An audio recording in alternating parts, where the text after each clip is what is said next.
In today's tutorial, I'm going to show you how to adjust your MacBook if you're using a Windows keyboard on it.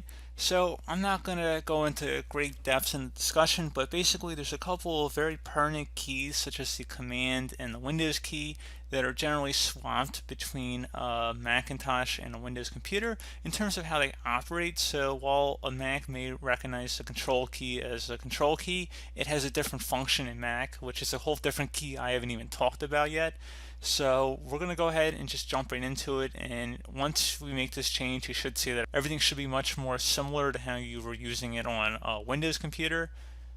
So the function should be nearly identical at that point. So we're going to go ahead and jump right into it. We're going to start by opening up System Preferences down in our System dock. So go ahead and left click on that. Only going to be making a couple of small changes here, by the way, so it shouldn't be too involved. But now we're going to go select the keyboard.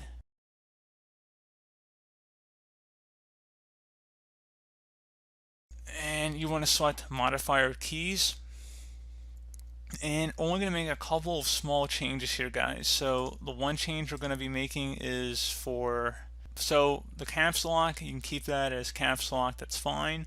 Control key, we're going to keep that as control.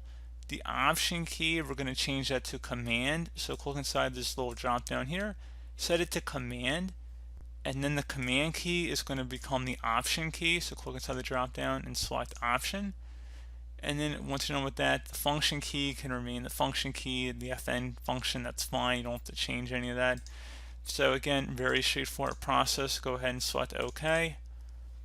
And you can change some of these other settings in here too if you choose to do that.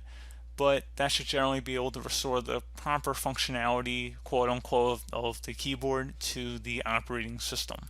So pretty straightforward process here, guys. I do hope I was able to help you out, and I do look forward to catching you all in the next tutorial. Goodbye.